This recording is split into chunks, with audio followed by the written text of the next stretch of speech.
That many obstacles have been placed in the way of the administration of President Goodluck Jonathan to portray him as, quote, weak and incapable of managing the affairs of this country, end of quote. Is it also true that this President, Goodluck Jonathan, a son of the Niger Delta, has failed to put the developments of his region, the Niger Delta region, first? Could it be true, perhaps, that Goodluck Jonathan paid attention to other zones at the expense of the Niger Delta zone? Questions, questions, and more questions. Well, hello and welcome. This is 60 Minutes with me, Angela Ajitumobi, and I thank you for joining me on the program today. My host today says yes to all three questions. That is, yes, many obstacles have been deliberately placed in the way of President Goodluck Jonathan's administration. Yes, Goodluck Jonathan has failed to put the development of his Niger Delta region first.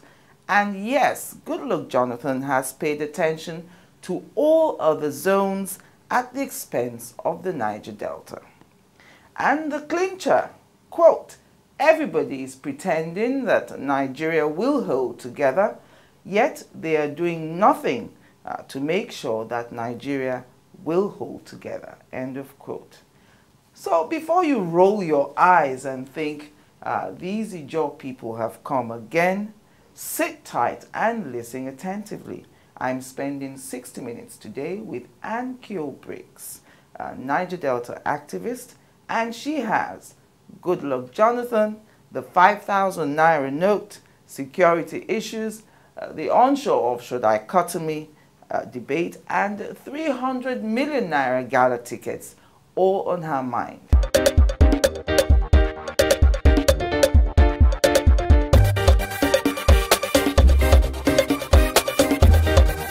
Welcome back. And welcome, Kio Briggs. Thank you for honoring me with your presence again today. Thank you. All right, for clarification purposes, I just wanted a yes or no answer to my three questions. Is Goodluck Jonathan deliberately being portrayed as weak and incapable of handling Nigeria's affairs? Yes. Okay. Has he failed to put the Niger Delta's development first?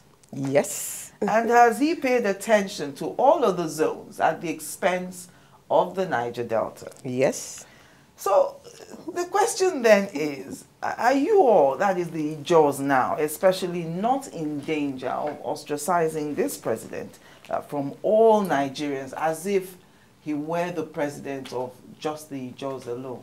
No, I think I need to defend myself and Ijaw people here. Yes. I am on record right from the word go of saying that, number one, the aim of the Ijaws was not the presidency since we started agitating. Adakaboro started agitation first with the 12-day war. That was not about gaining presidency. That was about the Ijaws having that area being independent of Nigeria. Then we had the Kayama Declaration, the coming together of Ijaw youths, and then the demands that we made at that time were demands for resource control of our people at that time. Now we've moved from resource control actually to resource ownership. Yes, so therefore the fact that we're misunderstood, or sometimes we ourselves give that impression, is really not the true impression. Yeah. The true impression for us today is the realization that Nigeria is a federal republic. There are 36 states in Nigeria. Yeah. There are over 250 different ethnic groupings in Nigeria that have different cultures, speak different languages, eat different food. And therefore, we realize now that actually, we have to accept, rather, that Jonathan is the president of Nigeria. We've always known that. And not the president of the Niger Delta and not the president of Ijaw people. And that means that if truly we're running a federated unit in this country, then he is the president of all the federated unit. So our aim now is to fight and scramble and, if you like, claw our way through to have our own demands and our own expectations met as part of that federated unit. The Niger Delta is made up of 6 states.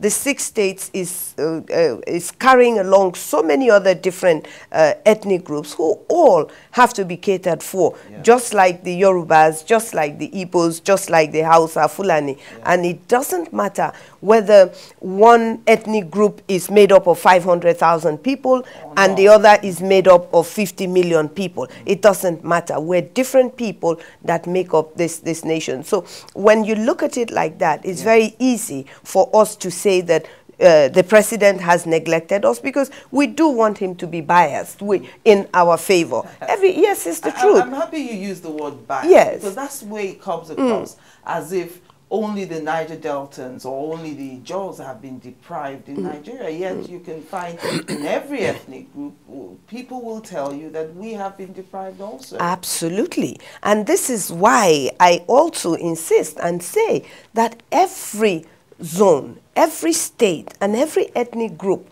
in Nigeria must clamor for what is good for them. See, you can't have 36 states and expect that all of them will develop at the same pace, and that all of them will want the same thing, and that all of them will bring the same thing to the table at the same percentage. It can't be like that. We're different people.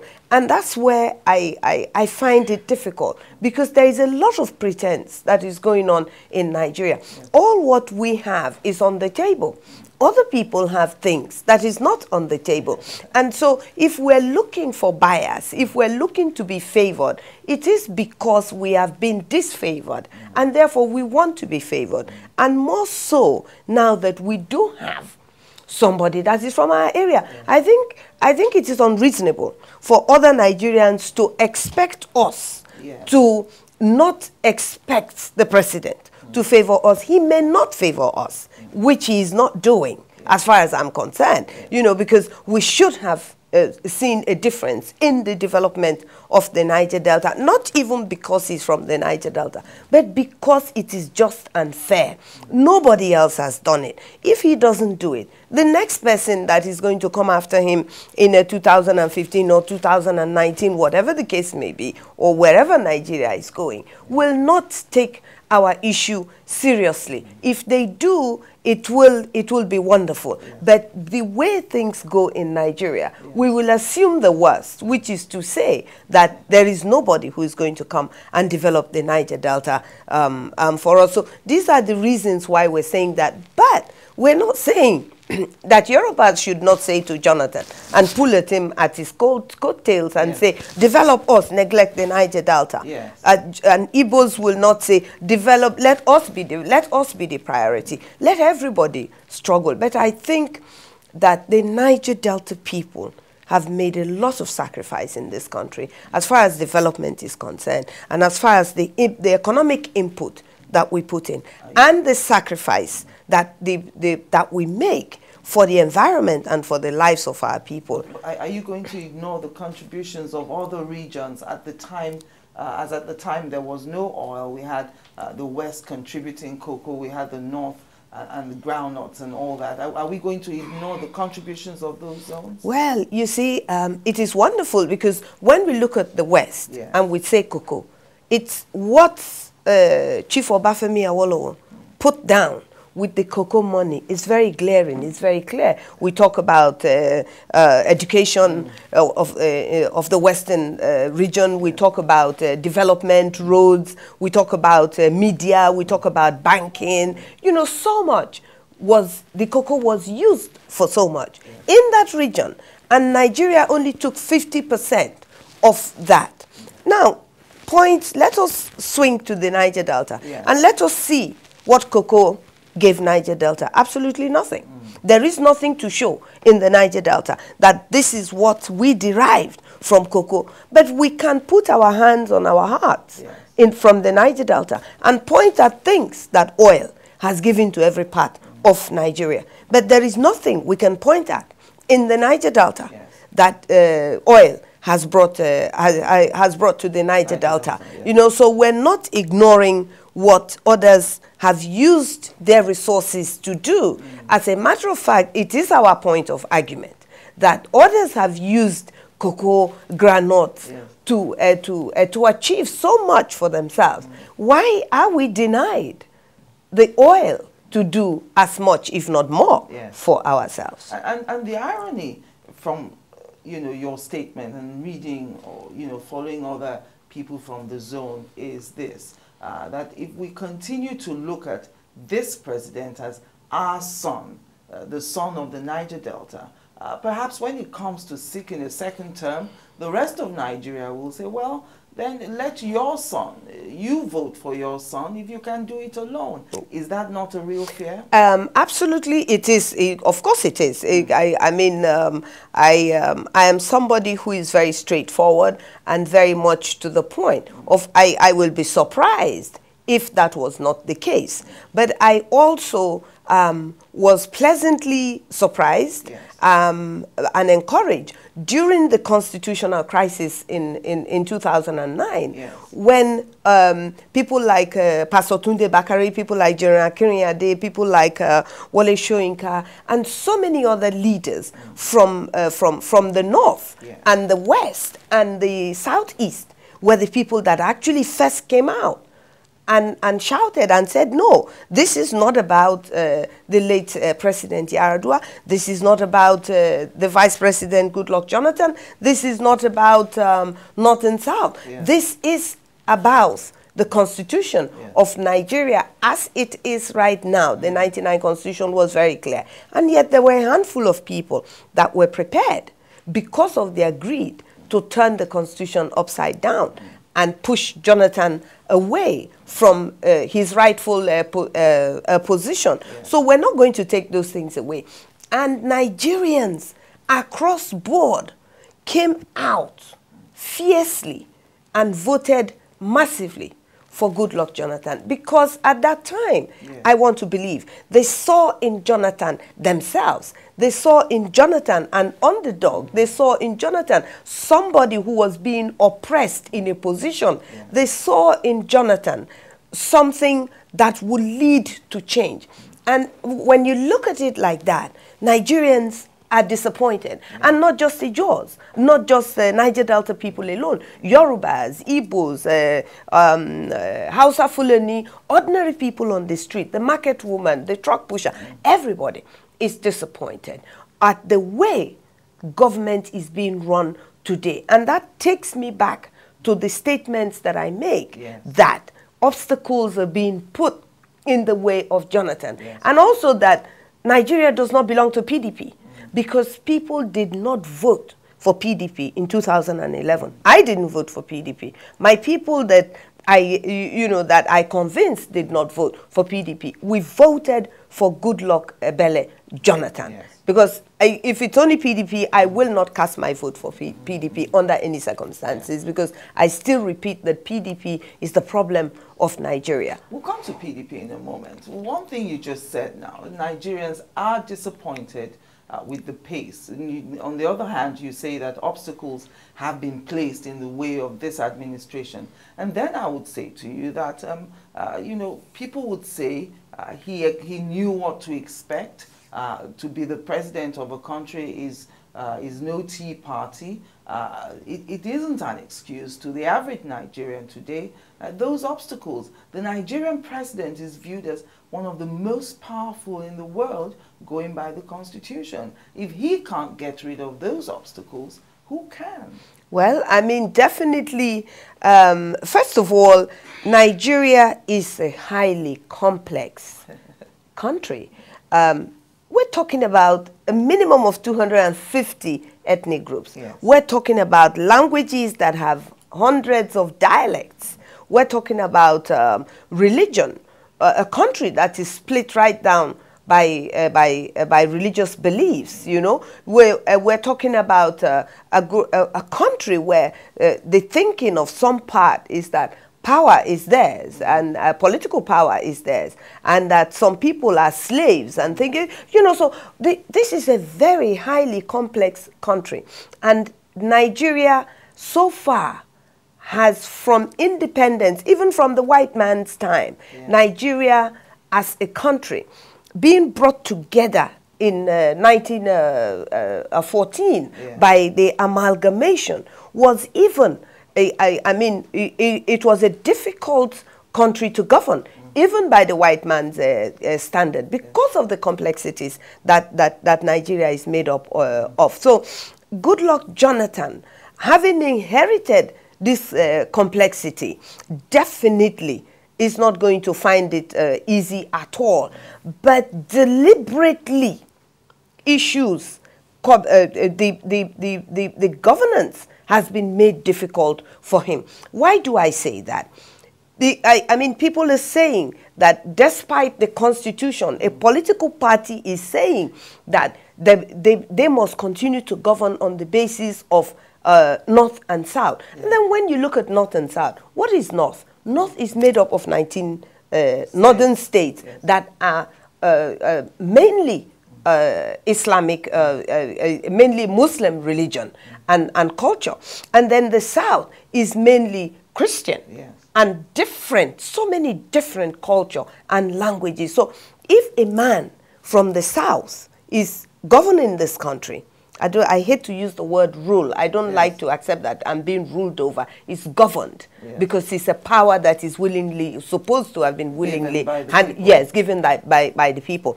Now, if you have a situation where it's North and South, then theoretically and factually, if a Yoruba man is the president, then that means that the Igbo man, the Ijo man, the Shekiri man, the Ibibio man, these are distinct people.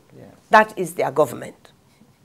And then when a Hausa Fulani man is the president, that is everything about them is taken, and Nigeria is about them and us. And this is what I find unbelievable, that grown-up people in their 70s, 80s, 50s, 40s can actually look at how complex Nigeria is with the different languages and culture we have, and still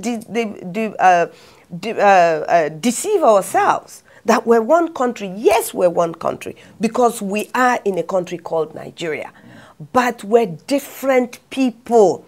Even yesterday, I was in a program in Abuja where leaders and elders of this country were saying, no, we will not accept that Nigeria is one and is one indivisible country. Yes, I agree. I don't think we want to split Nigeria up. But in saying that Nigeria is one, don't tell me that I'm not an Ijo person.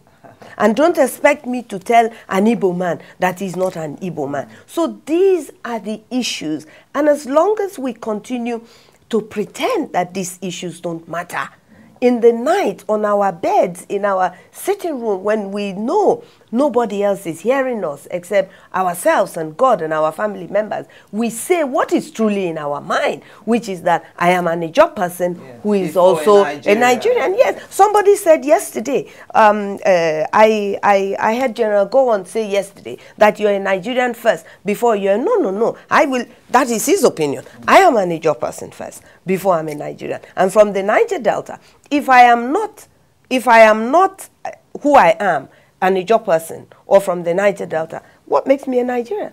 It is the fact that I am this person that makes me a Nigerian. And for me, It is not the other way around. The problem of Nigeria is the amalgamation of 1914. And it is the reaction of that amalgamation that is now throwing itself up almost 100 years on. Almost 100 years on. Okay, join us again after the break.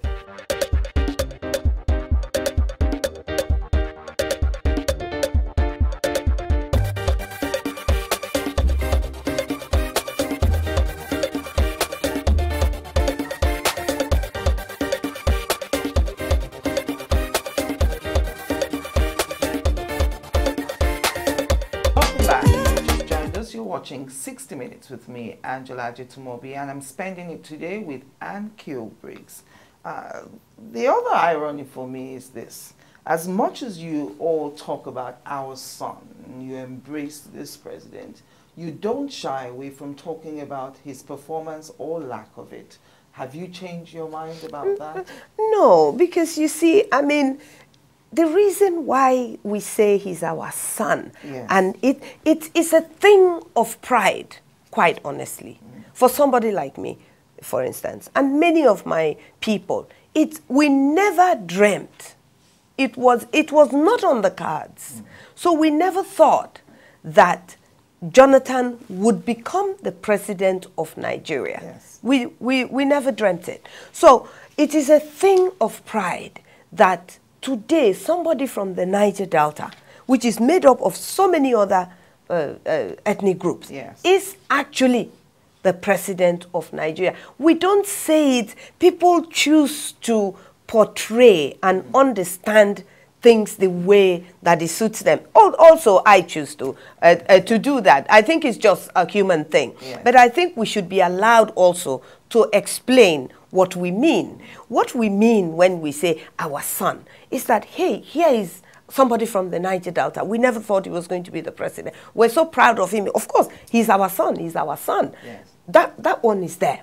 But, hey, wait a minute. The East-West Road is not fixed. The Ministry of Niger Delta is based in Abuja, yes, and it is not doing anything. The NDDC is not has not impacted in the Niger Delta, in the oil-producing states. The Ministry of Petroleum, that is also headed by somebody from the Niger Delta, is also selling off oil wells and marginal fields, okay, and things like that. So then what is the happiness in saying that our son is the president if these 5 things you've counted are not on the ground? Well, that is it. That is why we're now agitating that. Hey, wait a minute. You know, if you're not going to favor or be partial, which is the word I like to use now. If you're not going to be partial to us,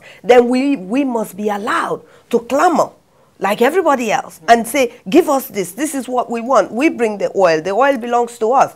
It is from our area. We need it to develop ourselves. And also let other regions, other states develop. Now, I'm so excited because now Anambra State, yes, is claiming that they have oil. Now, before they could finish saying we have oil, Kogi State says, no, you don't have oil. The oil actually belongs to Kogi State. I'm excited. I want to watch this play out. Now, the North is saying, hey, wait a minute. We want to be regarded from here on also as oil producing, even though they've not even shown clearly that they have found oil. So people say, oil is not the issue, that we should go with our oil. People have said things like that. Yes. But yes, but nobody has ever said, you know what, you have too much environmental devastation. Let us also have some environmental devastation. Yes. And that you don't, your East-West Road is not built. So come and jack the roads we have that was built with your money and come and put it in the East-West Road. Nobody is saying that. All what everybody is saying, the oil is our oil. The oil, okay, well, fine. Where is our environmental devastation and stuff like that? So let us be realistic in Nigeria. Nigeria can be a great country. It is not a great country. It is right not. Now. Yes. Because if it is a great country, you won't wake up one day and the central bank has decided that they're going to print a 5,000 naira bill. Okay. That means that, for me, yeah. that just shows the sinister plans that people have for 2015. And you can walk around with 3 million naira on you and nobody will know that you have 3 million naira on you. But why not? Why shouldn't one be able to walk around with 3 million naira on one? There is nobody that works hard for their money that is going to be willing to walk around with 3 million naira in their pocket. For what? It is because the money is stolen. That is why you want to walk around with 3 million naira. Who earns 3 million naira even in 1 year in Nigeria?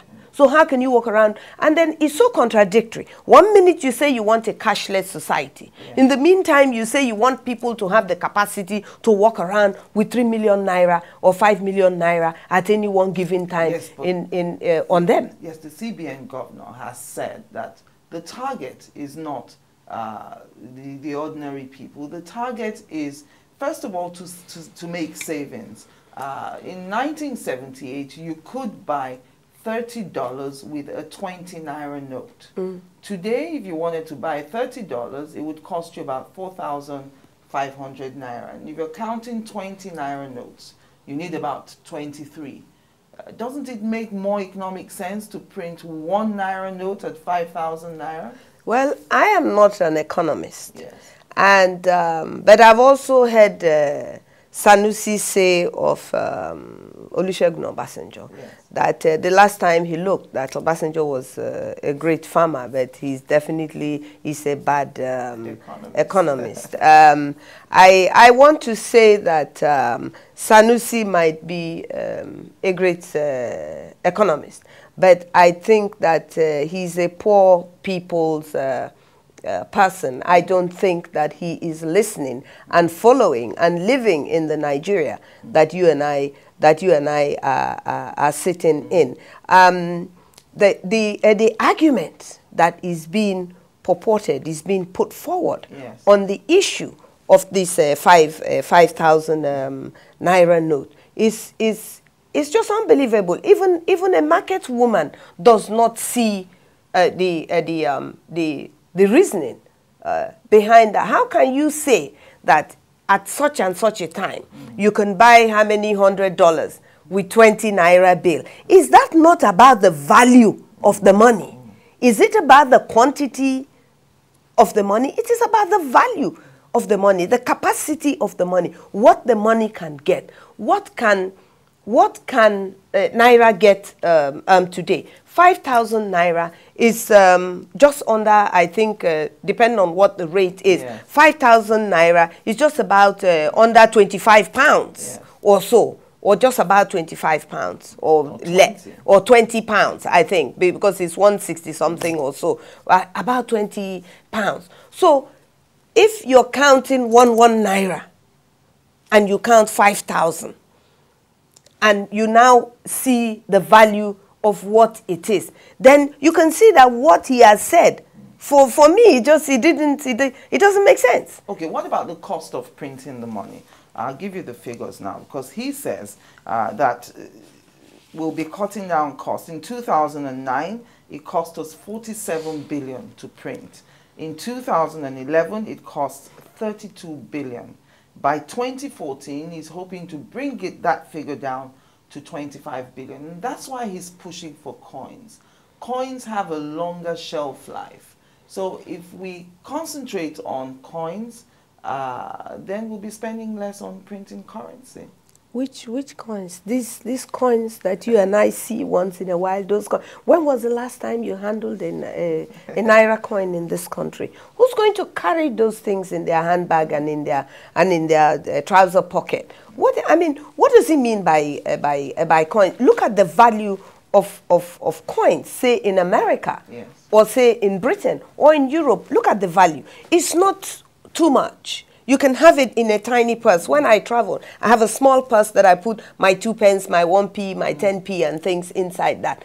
The value of the coins they're bringing here, for you to carry like 5,000 naira or 2,000 naira coin, which is the amount the ordinary man, for instance, 5,000 naira note. Yeah. When you're paying minimum wage of 18,000 naira, is 3 notes, 5,000 naira three 5,000 naira notes, plus 3 1 naira coin, or whatever denomination you now want to give it at. Yes. Now, how does that relate to the ordinary man whose income is 20, 30, a driver, maybe 40,000 naira?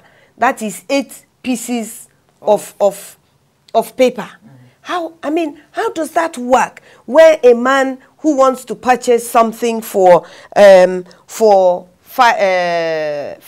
naira, he now brings out 5,000 naira because you will use it. And to say the printing, look at the amount it's going to cost to print the money.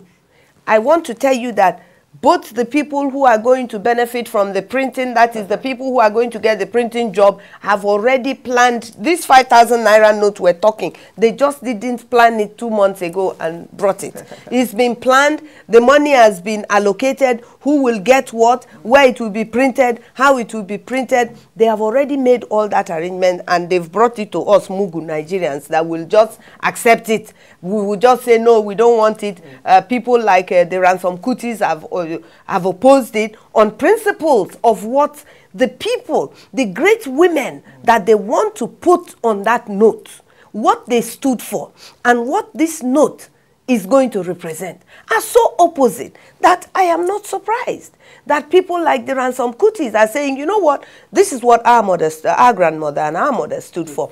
And based on those facts, don't put my mother's head or my grandmother's head on those notes. We'll take a break now. When we come back, we'll talk about Sanusi's reply to them.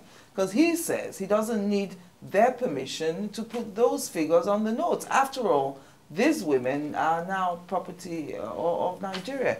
So join us again after the break.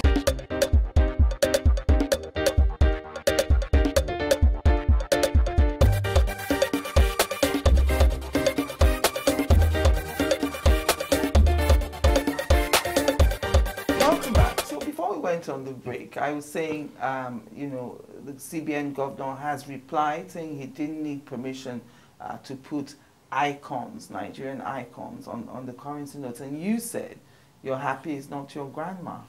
Yes, because I mean, if it's me, I'll take him to court. I don't see if somebody has made a sacrifice and given service, not like these great women, not even as elected officers or appointed people. These are people that give their time, their life, their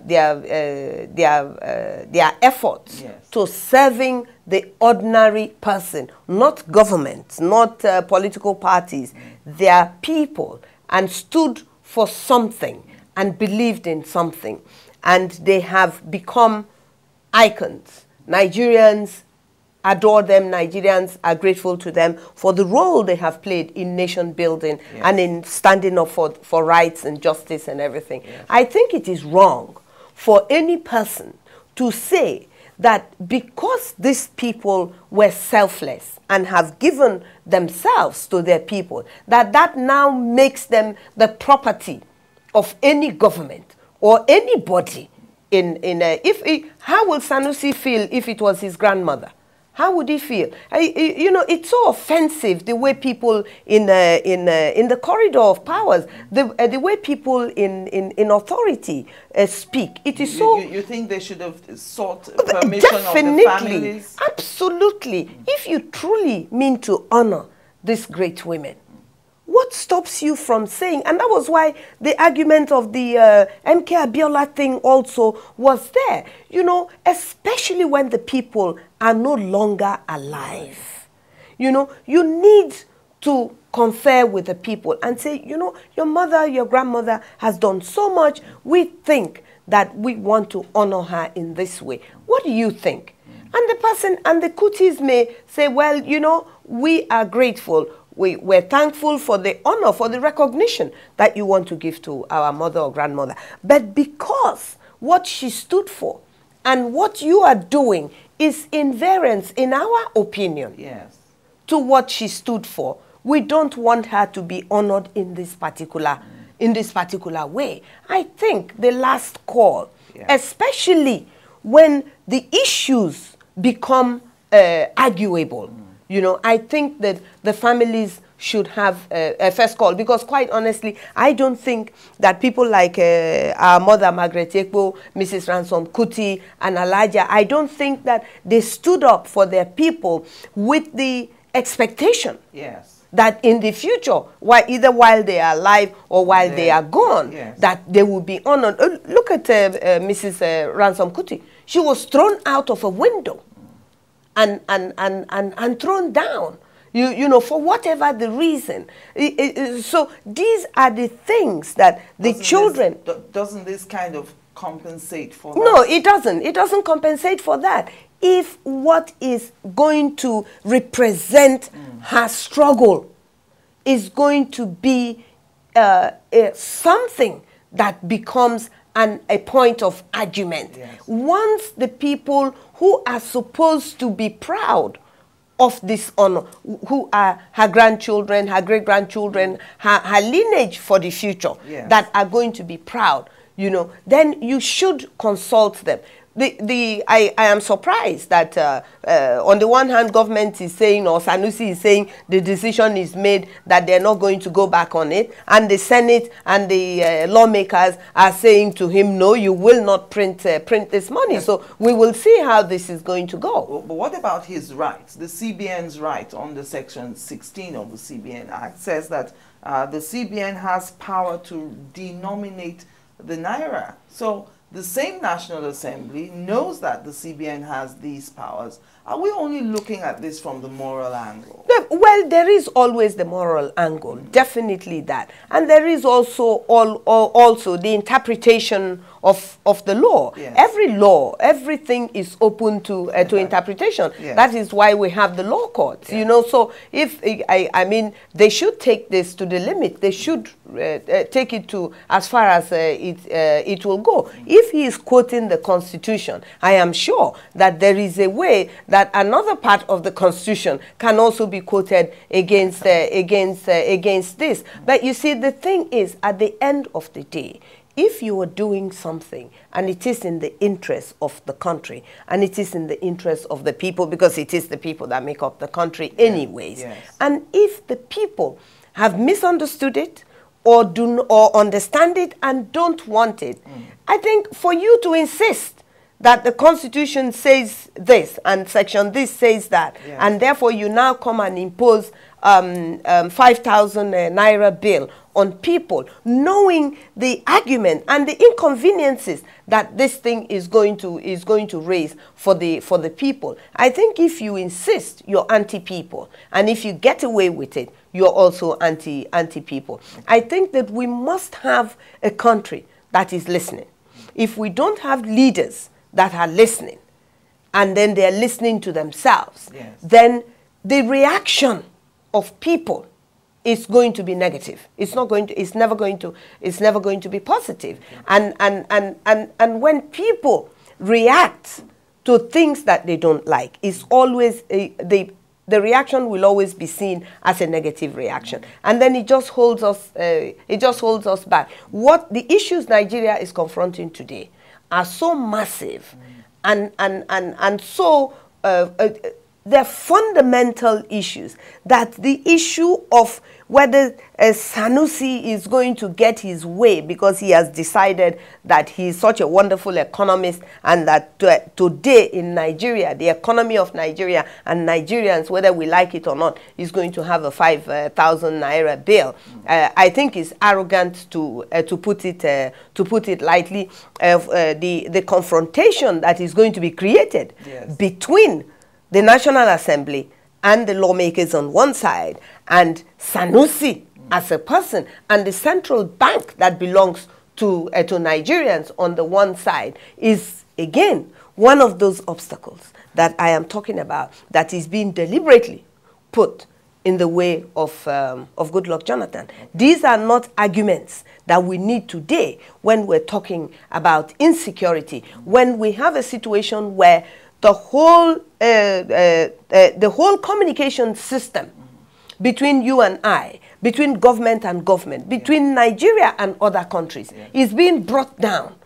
I mean, very soon the communication system is going to be completely grounded if we have a situation where people are blowing up telecommunication mats, because this is one of the greatest achievements of since 1999 that Nigerians are holding on to, politicians and PDP, for instance, telecommunication. Now, right before our eyes, it is crashing. That is one aspect of it. The other, I mean, the other aspect of what is crashing around our ears in Nigeria is the way money is being handled. One minute we're told it's going to be a cashless society. You go into supermarket, the malam by the road is being encouraged to have a point where you can use your card, and then the same people who are propagating this idea are also saying that they're going to spend so many billions of naira to print a 5,000 naira bill that Nigerians are saying that we don't need. I mean, where is the listening government? Where is the government that is going to listen to Nigerians and deliver on the expectations of Nigerians? Okay, so we'll take another break now. When we come back, I want you to talk more about this listening government and the 300 million naira gala tickets that have so annoyed you. So join us again after the break.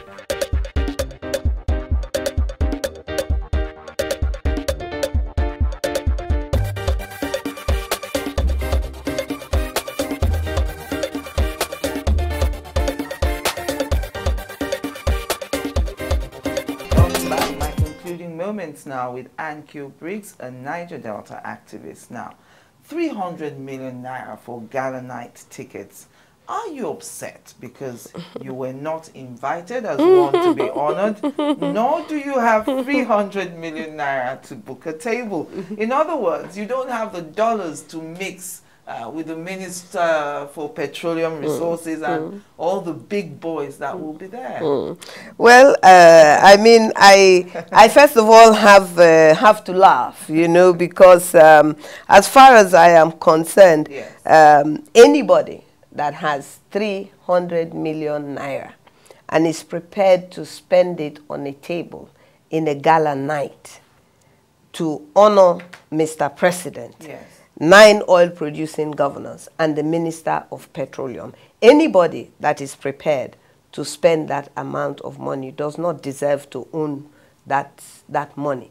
Can we imagine what 300 million naira can do for a community, any community, from north to south? Yes, but oil is expensive, and for you to want to have dinner with the president and the Minister for Petroleum Resources, you've got to be willing to pay for it. I want to believe with all my heart that, seriously, that none of the oil-producing governors, in all honesty, in their right minds, including Mr. President, will want a situation where he knows that he is being invited to be honored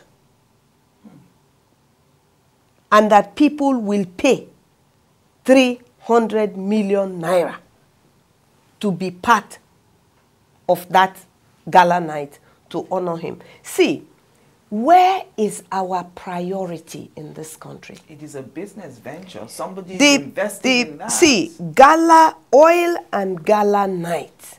What is oil and gala night? What is a gala night? How does oil and gas, where is the correlation, where is the relationship between oil and gas and gala? Now, gala night is an entertainment night. Now, the president has been in power as an elected president for 1 year and some months. He's been a substantive president for a year previous to that. If you look at that, and you look at the obstacles that I have spoken about, that Nigerians have seen, if you look at what Nigeria has gone through since 2009, politically, if you look at the people that have died during that crisis, during the elections, over 18 people died in Port Harcourt in a stampede when the president visited Rivers State on his campaign tour. Youth corpers were murdered in the north during the elections, after the elections. Churches have been burnt. The UN was bombed. These are the obstacles. These are the things that this president had to deal with, is dealing with. And God forbid, we don't know what the future holds, what is going to happen next. We're looking at communication being destroyed. These are the issues that we're talking about. And then when you say oil and gas, whether we like it or not, when I hear oil and gas, my ears open and my eyes open. And I want to know what is it about oil and gas. And to hear that the aim of this oil and gas gala night is to honor people that govern states that don't have roads, people that govern states that don't have health care, that don't have education. To honor, I mean, what are we honoring? If we're honoring the people that are drinking contaminated water, if we're honoring the communities that are producing these things, even if that is what we're doing, it still does not guarantee the spending of 300 million naira for table, 10 million naira for a chair that you're sitting on. You will pay 10 million naira to go and sit on a chair. If you want to come with friends, you will pay 30 million naira to buy a table, I suppose, and then sit on that table. But that's not VIP table. The VIP chair is 100 million and the VIP table is 300 million. I want to believe with all my heart that if this is a listening government, the fact that people are saying that there is lack of understanding and appreciation as to what they mean to achieve with this gala night. The gala night is not to achieve anything on behalf of the people that are suffering for this oil and gas. It is the people who are so-called investing in oil and gas. The people who are cutting away the oil and gas are honoring the 9 oil-producing governors. So when they finish honoring these people, the next set of governors that are going to come in 2015, they will also be honored. And if the Minister of Petroleum, after this honor, is removed or moved to another ministry, or whatever the case may be, is no longer there, and another minister comes along, that minister too will be honored. What are the criteria? What precedents are we setting? What are we trying to achieve? When I went into this website, I realized that they now claim that the money they are going to raise is now looking as if it's a fundraising. That the money will go to AIDS and HIV. I mean, for God's sake, what are we talking about? How is that in relation to honoring the president?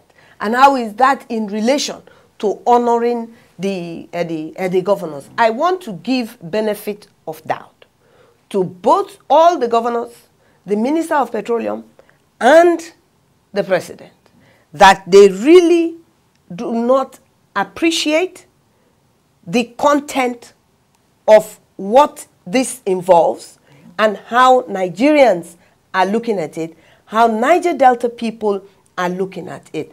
This is very offensive when you are honoring governors of states that cannot treat malaria for free for their people. Will you be calling on anyone to resign? Oh yes, if they so attend, they will not resign, but the position will be taken that if they attend if this gala night, even the people putting the gala night together, any businessman that is willing to spend 300 million naira for a table, it means he's going to gain 10 times as much from that investment, because we are told that these are investors. Yes. So it's not, they're not throwing the money away, they're investing it. So if they invest it in this gala night, what are they looking to reap from the gala night? And I also want to ask,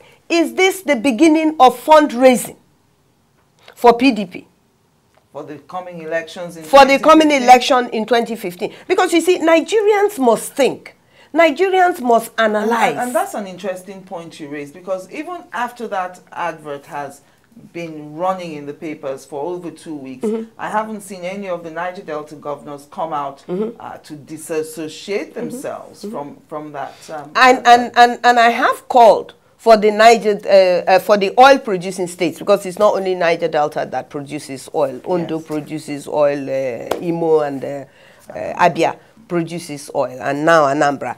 I mean, the oil producing states should make it very clear that it is different if you invite somebody and say, when I've been given awards, and before you're given the award, you are called or you're written a letter and say, look, we want to give you an award for this and for that. Yes. Sometimes it is brought to my office. No, but it is not about doing a gala night before you can honor somebody. You can honor the president by actually giving him the honor publicly and say, this group, oil and gas organization or investors or whatever, are honoring the president because of his relationship with us or whatever. But to say that, and I'm calling on Governor Fashola because he is not oil producing, his picture is in there, so I am believing that it is being hosted in Lagos State. Yeah. I am also calling on him because I think also he is a type of person that will understand what I'm talking about. Yes. If this is hosted in his state, it will bring money to his state. Yes, I mean 300 million naira for a table. Wherever it's going to be used, the people will charge according to the money that is going to be brought in there to use that environment. See, we're not fools.